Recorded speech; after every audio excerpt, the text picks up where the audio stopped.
Welcome to Mishika classes. Our today's topic is 2D and 3D rectangle.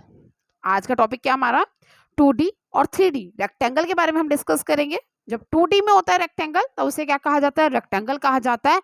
और जब यही 3 dimensional होता है, 3D में होता है, then it is called the cuboid. क्या कहा जाता है उस टाइम पे, से क्यूबॉइड कहा जाता है. ओके, तब नाउ फर्स्ट ऑफ ऑल हमें डिफरेंस बताना चाहिए कि 2D रेक्टेंगल और 3D रेक्टेंगल में डिफरेंस क्या है. तो 2D रेक्टेंगल किसे कहते हैं, वो रेक्टेंगल जिसको हम टच नहीं कर सकते, जो पेपर पे ड्रॉ होता है. एंड 3D रेक्टेंगल कौन सा होता है, जो हम टच कर सकते हैं, जिसको हम होल्ड कर सकते हैं, जिसको हम लिफ्ट कर सकते हैं, या जिसमें हम कुछ कैरी कर सकते हैं. जस्ट लाइक अवर अलमीरा, हमारे घर की अलमीरा यानी कि कपबोर्ड जो होती है, that is a example of 3D rectangle. और we can say that a cuboid. वो किसका एग्जांपल है, क्यूबॉइड का एग्जांपल है. और एक सबसे छोटा सा example, a match box. Match box भी किसका एग्जांपल है, क्यूबॉइड का एग्जांपल है. ओके, तो डिफरेंस क्या होता है, किसे कहा जाता है रेक्टेंगल, क्या मतलब है इसकी, क्या प्रॉपर्टी है इसकी. The rectangle have opposite sides equal. Rectangle में क्या होता है, अपोजिट साइड्स इक्वल होती है, मींस जो आमने सामने पड़ती है, लाइक दिस, सी दिस. ये टॉप और ये वाली दोनों क्या होंगी, इक्वल लेंथ की होंगी. सेम ऐसे ही ये वाली और ये वाली दोनों किस में होंगी, इक्वल लेंथ में होंगी. जो भी अपोजिट है, जो भी आमने सामने आ रही है, वो सभी की सभी कैसी होती है, that are in equal length. वो किस में होती है, इक्वल लेंथ में होती है. अब हम बात करते हैं 3D फिगर की. देखो, अब ये इसके सामने है तो ये दोनों इक्वल लेंथ की होगी. इसके सामने कौन सी है, ये वाली है, तो ये दोनों भी इक्वल लेंथ में होगी. इसके सामने कौन सी है, ये वाली, तो यानी कि ये और ये चारों की चारों किस में होंगी, इक्वल लेंथ में होंगी. सेम ऐसे ही अब इसके सामने this one and this one, और इसके सामने दिस वन, तो यानी कि ये वाली ये वाली ये वाली और ये वाली, ये चारों की चारों किस में होंगी, इक्वल लेंथ में होंगी. Now next one, this one, इसके सामने दिस एंड दिस, और इसके सामने दिस वन, देखिए this and this four have equal length. Okay, तो हम इसमें रिप्रेजेंट कैसे करते हैं, one it is called the length, one it is called breadth and one it is called height. एक को हम लेंथ, ब्रेथ और हाइट इस तरीके से नाम दिया जाता है. द लेंथ हम किसको कहते हैं, द लॉन्गेस्ट लेंथ, जो लंबी लेंथ होती है उसको हम क्या कहते हैं, लेंथ कहते हैं. ब्रेथ किसे कहा जाता है, जो लेंथ से छोटी होती है उसको हम ब्रेथ कहते हैं. एंड द हाइट किस में होती है, हाइट क्यूबॉइड्स में होती है, जिसकी टोटल हाइट है उसी को ही हाइट कहा जाता है. तभी मैंने यहाँ पर जो ये हाइट है इसको मैंने एच से रिप्रेजेंट करा. It may be long, it may be short. Length और ब्रेथ में ही होता है, जो लंबी वाली होती है उसको हम लेंथ लेते हैं, जो कम चौड़ी होती है, जो कम डिस्टेंस की होती है, जो लेंथ से छोटी होती है उसको हम क्या कहते हैं, ब्रेथ कहते हैं. ओके, नाउ सबसे पहले अब हम क्या कैलकुलेट करेंगे, द एरियाज. क्या कैलकुलेट करेंगे, द एरियाज. पहले हम कैलकुलेट करने वाले एरिया ऑफ रेक्टेंगल. सबसे पहले हम किसका एरिया कैलकुलेट करने वाले हैं, रेक्टेंगल का एरिया. तो what is the area of rectangle. अब अगर आपको याद हो, हमने प्रीवियस क्लास के अंदर डिस्कस किया था जब हम स्क्वायर के बारे में पढ़ रहे थे कि side into side is called the area, यही कहा था ना. तो अब इसमें साइड क्या है, एक ये वाली साइड है और एक ये वाली साइड है, यानी कि ये वाली साइड को तो हम किससे रिप्रेजेंट कर रहे हैं, एल से कर रहे हैं, मल्टीप्लाई बाय, और this one side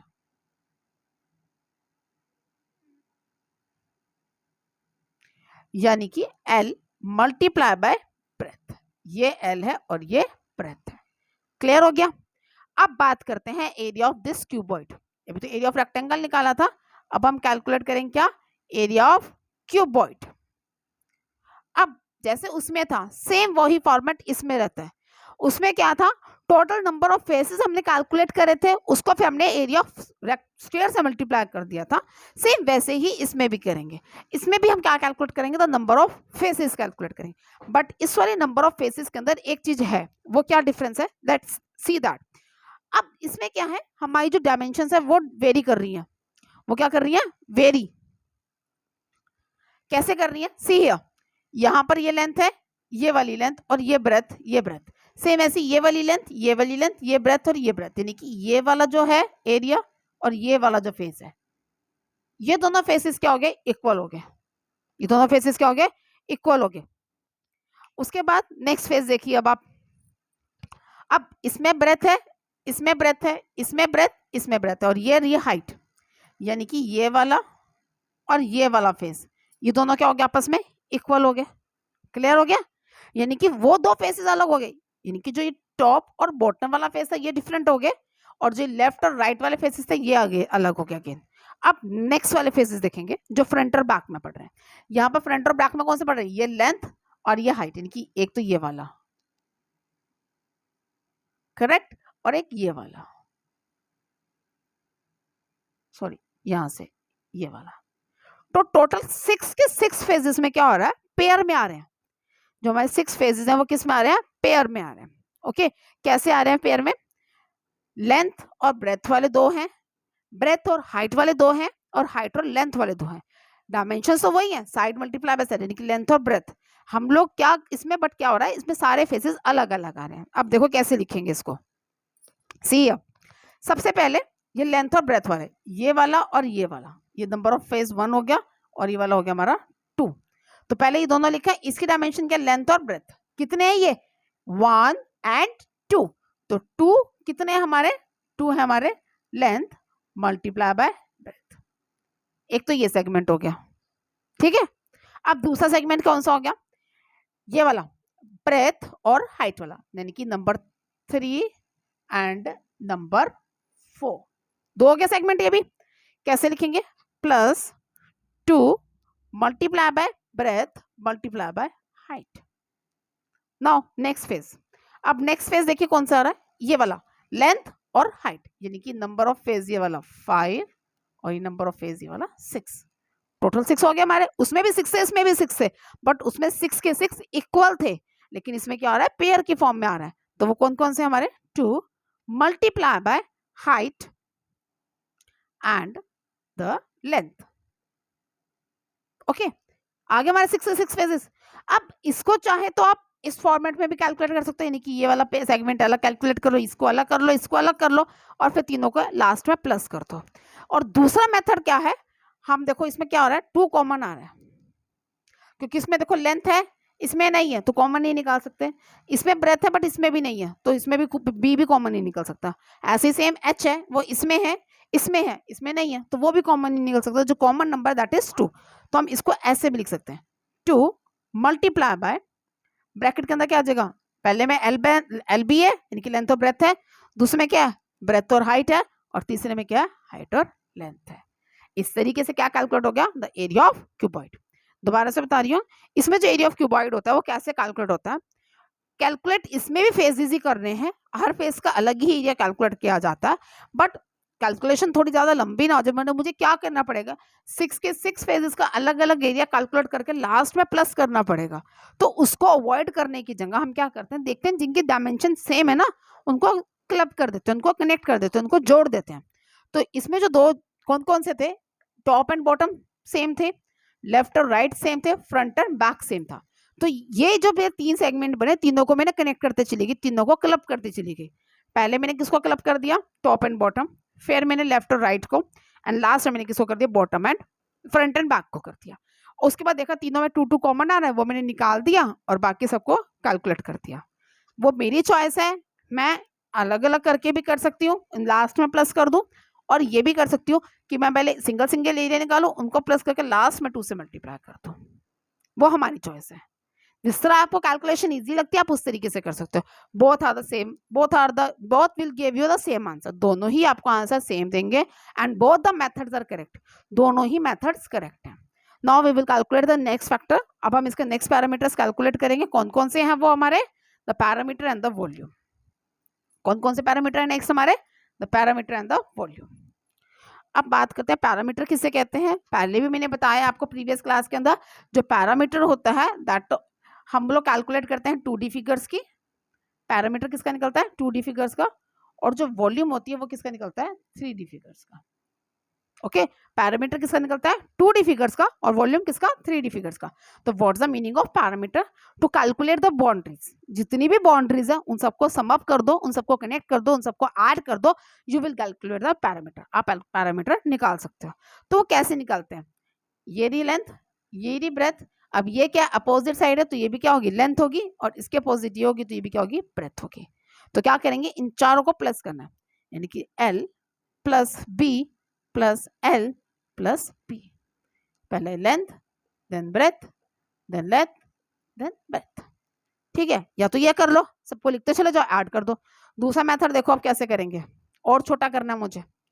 length plus length कितना हो गया 2 लेंथ, और breadth plus breadth is again 2 breadth. 2 common आ रहा है, निकाला, आंसर क्या आ गया। तो मैं क्या कर कैलकुलेट करूंगी, लेंथ और ब्रेथ को ऐड कर दूंगी, उसे 2 से मल्टीप्लाई कर दूंगी, I will get the answer and this is the formula of the parameter. इसी तरीके से हम पैरामीटर का फॉर्मूला भी कैलकुलेट कर सकते हैं।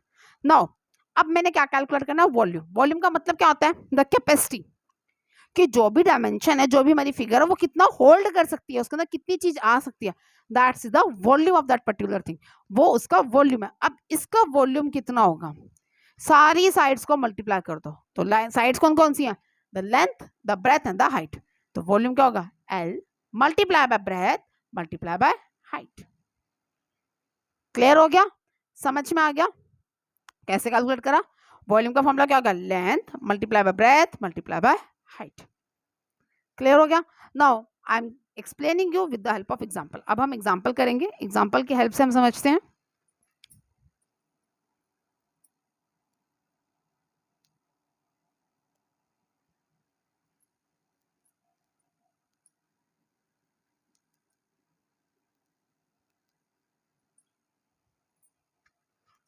अब सबसे पहले मैं 2D ऑब्जेक्ट ले रही हूँ, उसके बाद हम 3D लेंगे। डायमेंशंस में मेंशन कर देती हूँ आपको अभी।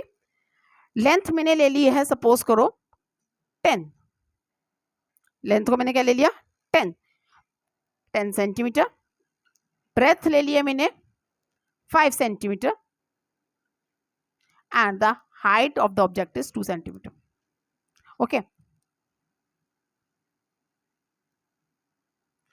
समझ में आ गया। अब लेंथ और ब्रेथ में 2D में तो आ जाएगा, हाइट नहीं होती है, तो हाइट हमारा जो 3D ऑब्जेक्ट हम लेंगे उसके लिए मैंने डायमेंशन अभी लिख दिया। I am calculating the area, the parameter of the 2D object यानी कि ऑफ द रेक्टेंगल एट पर area and the volume for the 3D object that is the cuboid. Okay, अब मैंने इसका क्या कैलकुलेट करना है, लेंथ और ब्रेथ। सबसे पहले तो लेंथ क्या होती है, जो लंबे वाली होती है, और जो छोटी वाली होती है उसे हम क्या कहते हैं, ब्रेथ कहते हैं। क्लियर हो गया। तो एरिया क्या होगा, फॉर्मूला एरिया का, द लेंथ इनटू ब्रेथ। क्या फॉर्मूला होगा एरिया का, लेंथ इनटू ब्रेथ। तो लेंथ कितनी है मेरी 10 सेंटीमीटर और ब्रेथ कितनी है मेरी 5 सेंटीमीटर। तो 10 5 जा 50, 1 सेंटीमीटर ये रहा और 1 सेंटीमीटर ये रहा, तो 2 सेंटीमीटर है, सेंटीमीटर स्क्वायर। तो what's the area 50 centimetre square.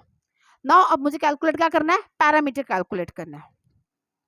तो व्हाट्स द पैरामीटर, पैरामीटर कैसे कैलकुलेट करोगे, पैरामीटर के लिए मेथड क्या था, सारी साइड्स को 1 प्लस कर दो। एक मेथड तो ये था, कैसे 10 प्लस 5 प्लस 10 प्लस 5, तो कितना आता है बाद में कैलकुलेट करेंगे। ओके, जब आंसर लास्ट में निकालेंगे।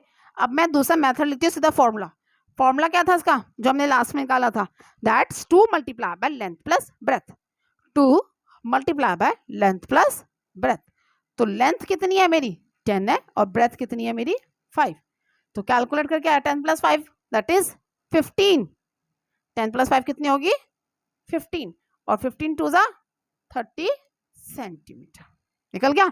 और इधर देखो, ये रहा 10, ये रहा 10, 20 हो गया, ये रहा 5 और ये रहा 5, कितना हो गया 10 हो गया। तो 10 plus 10 plus 10 that is 30 centimetre. See, चाहे आप डायरेक्टली ऐड कर लो सारों को, चाहे तो आप इसको और इसको ऐड कर लो, दोनों को। मींस इसमें हमने क्या करा, इसमें मैंने इसको इसको इसको इसको चारों साइड्स को मैंने क्या कर दिया, प्लस कर दिया, तब भी मेरा आंसर क्या आया 30 आया। देखो 10 5 10 5, चारों को प्लस किया तभी मेरा आंसर क्या आ गया 30 आ गया। और दूसरा मेथड क्या था, लेंथ प्लस ब्रेथ। लेंथ कितनी थी मेरी 10 थी, ब्रेथ कितनी थी 5, पहले इनको प्लस किया, उसके बाद मैंने क्या करा 2 से मल्टीप्लाई कर दिया, जो मेरा फॉर्मूला था।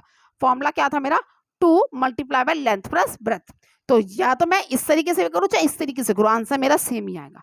9 5 जा 15 एंड 15 2 जा 30 सेंटीमीटर। क्लियर हो गया, समझ में आ गया। अब हम क्या कैलकुलेट करेंगे, अब हम क्यूबॉइड कैलकुलेट करेंगे।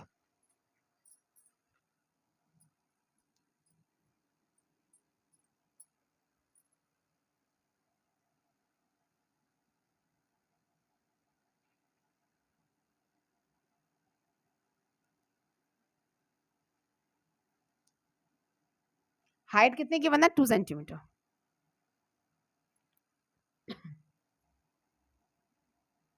और ब्रेथ है 5 सेंटीमीटर। अब कैसे कैलकुलेट करेंगे इसकी? सबसे पहले क्या कैलकुलेट करेंगे? एरिया। तो एरिया के लिए फॉर्मूला मैंने क्या बताया था आपको? सारे फेसेस को अलग अलग कर लो, उसके बाद या तो फॉर्मूला इनपुट कर देते हैं। पहले हम फेसेस को अलग अलग करते हैं। पहले इस वाले फेस का निकालते हैं। तो 10 5 जा 50।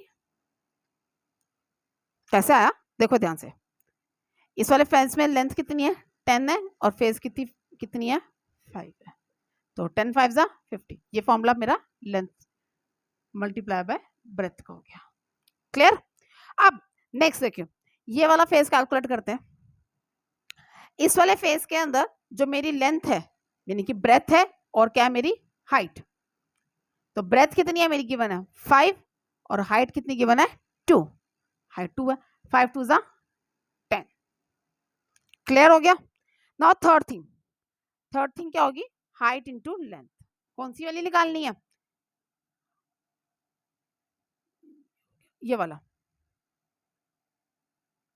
ठीक है, तो हाइट इंटू लेंथ। हाइट कितनी गिवन है 2, और लेंथ कितना गिवन है 10। तो 2 10 जा 20। तो एरिया कितना हो जाएगा? नेट एरिया कितना हो जाएगा? नेट एरिया हो जाएगा जितने हमारे पास डायमेंशंस गिवन है। ठीक है, अब मैंने क्या करा, पहले वाले में मैंने सारे से ले रखे हैं कि ये भी है ये भी है, तो इन दोनों को 2 टाइम्स कर दो। इन दोनों को 2 टाइम्स यानी कि 2 मल्टीप्लाई बाय 50। नेक्स्ट में क्या है मेरा? ये भी है और इधर भी, लेफ्ट भी है राइट भी है, तो 2 मल्टीप्लाई बाय 10। नेक्स्ट क्या है?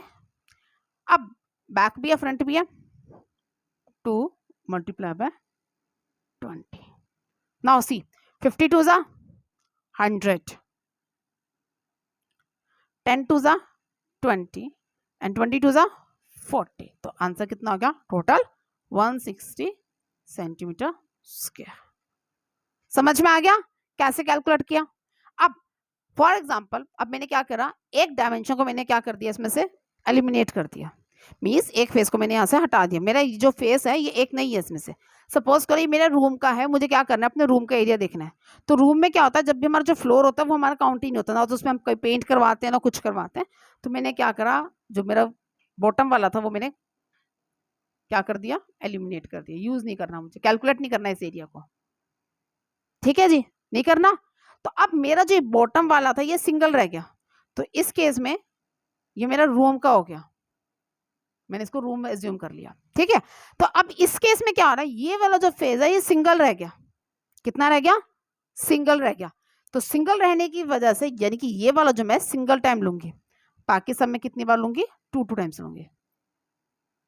नीचे वाला सिंगल और बाकी दोनों डबल डबल, क्योंकि ये वाला फेस इधर भी है और इधर भी है, और ये वाला फेस फ्रंट में भी और बैक में भी है। तो व्हाट्स द आंसर? 50 प्लस 2 10 जा 20 एंड 22 जा 40। ठीक है जी, तो अब कितना हो गया? 50 plus 20 that 70, 70 plus 40 is 110। Clear हो गया? एरिया समझ में आ गया? अब हम कैलकुलेट क्या करने वाले हैं, इसका volume. What we will calculate now, we are calculating the volume.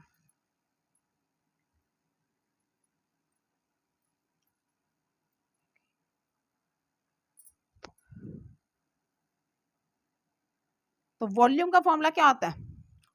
The formula volume is length into breadth into height. Now what is the formula of volume? Length multiplied by breadth multiplied by height. 10 multiplied by 5 multiplied by 2. 5 2s are 10. 10 10s are 100. The volume of a cube is 100 centimeter cube. But अब मेरे वाले इस वाले area के अंदर क्या हो रहा है? बॉटम तो है ही नहीं, फ्लोर तो है ही नहीं, रूम का भी तो लिया था। आपका जो वॉल्यूम होता है वो सेम रहता है, इसको कोई फर्क नहीं पड़ता कोई फेज है या नहीं है, क्योंकि उसकी कैपेसिटी कम नहीं होती है। उसके कोई फेज के एलिमिनेट होने की वजह से वो वहां से ओपन जरूर हो जाता है, बट जिसकी वॉल्यूम होता है वो सेम ही रहेगा। यानी कि वॉल्यूम ऑफ अ रूम और volume of a cuboid both are same. दोनों ही केसेस में जो हमारा वॉल्यूम है वो कितना आएगा हमारा 100 centimetre cube. That's all for today's class. I hope what I want to explain you get that point. Still you have any doubt, you can comment me. Thank you.